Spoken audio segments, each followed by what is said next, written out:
Il est en place pour frapper, voilà. They say Paris wasn't ready, and maybe neither was the world.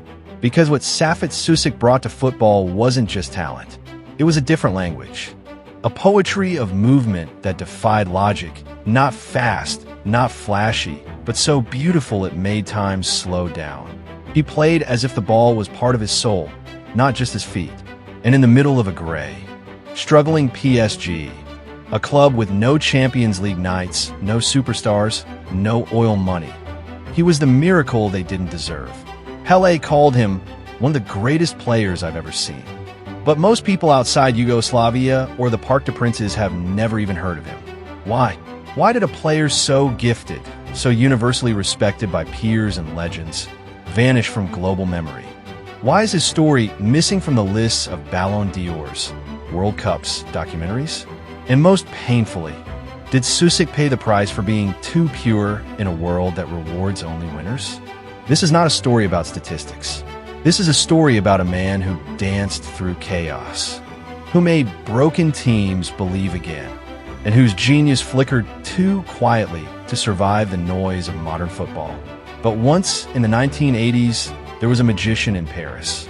His name was Safet Sušić. Before Luka Modric ever graced a World Cup final, before Zidane headbutted his way into immortality, there was Safet Sušić, a short, sharp-eyed magician from Zavodovicai, Bosnia and Herzegovina, then a republic of Yugoslavia.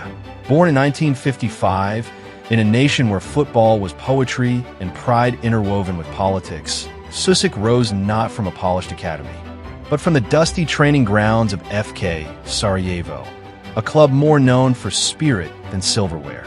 His style was immediately unmistakable, dribbling that wasn't explosive but hypnotic, passes that carved defenses in half, and a sense of time and space that belonged to another dimension. By the late 1970s, Yugoslavia was a boiling pot of ethnic identities and footballing dreams.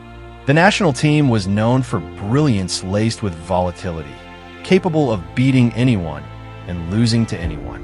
And in that storm, Sušić became their calm conductor. In 1979, he was named Yugoslavia's Player of the Year, but Europe still hadn't truly noticed him.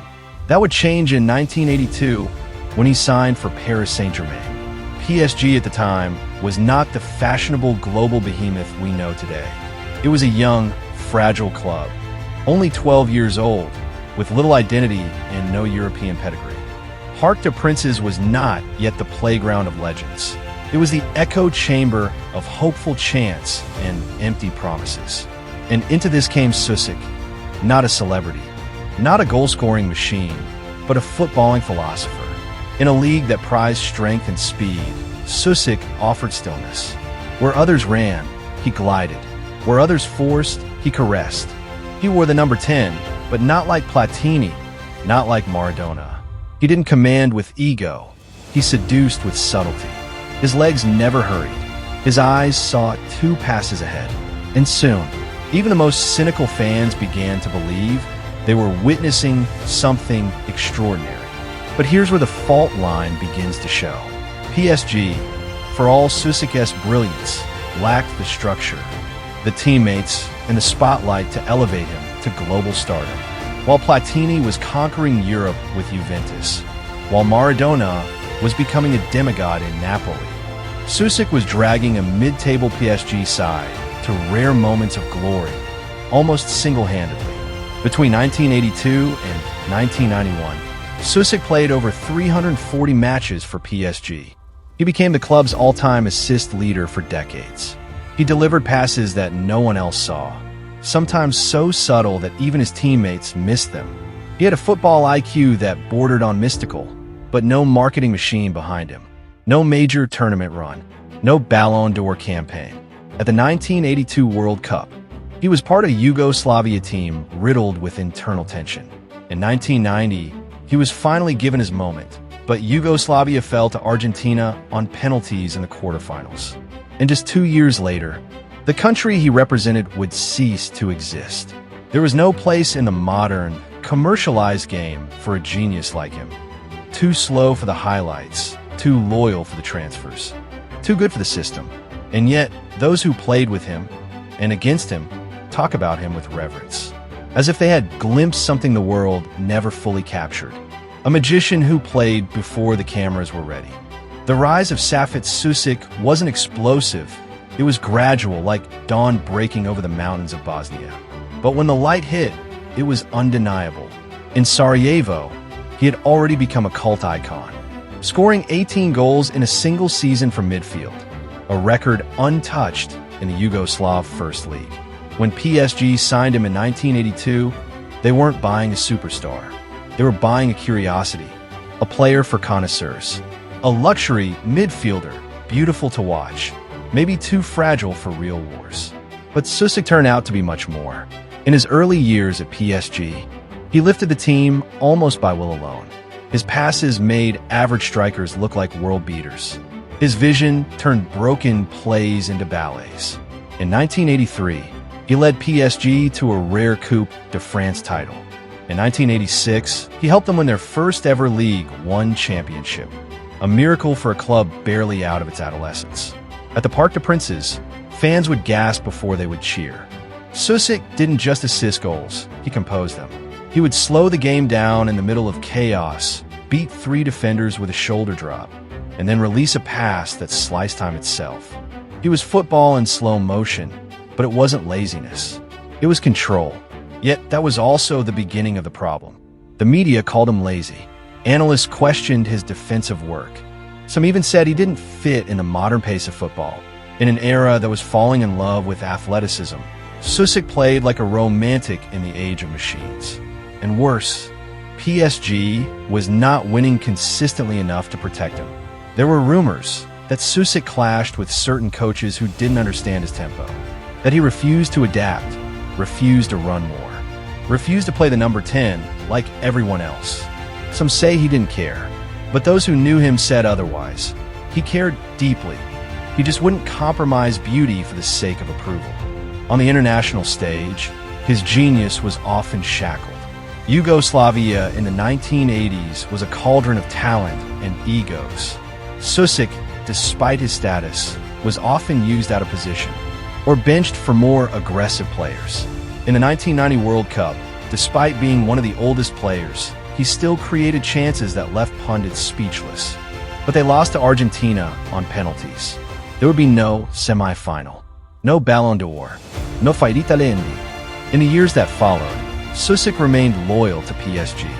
He never chased a big money move. He stayed as the club transitioned from hopeful to hollow, playing in front of shrinking crowds, enduring injuries, and slowly fading from headlines.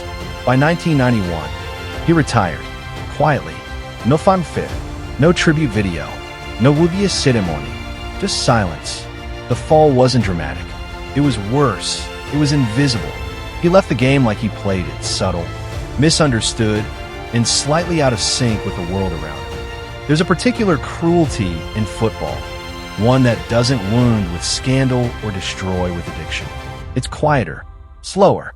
It's the pain of being forgotten while still standing. That was Safet Sušić's tragedy. He was never arrested, never exiled, never the subject of a tabloid frenzy. His crime?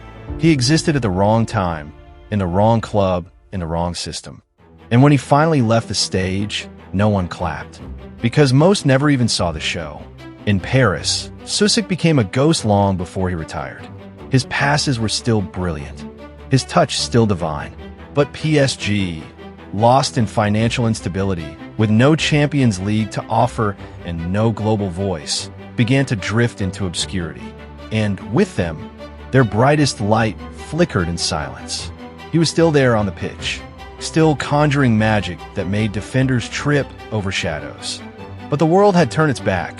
Football was evolving into an era of speed, power, television rights, and global branding. There was no camera for what Sušić did best, the slow beauty that needed time, silence, and soul to be appreciated.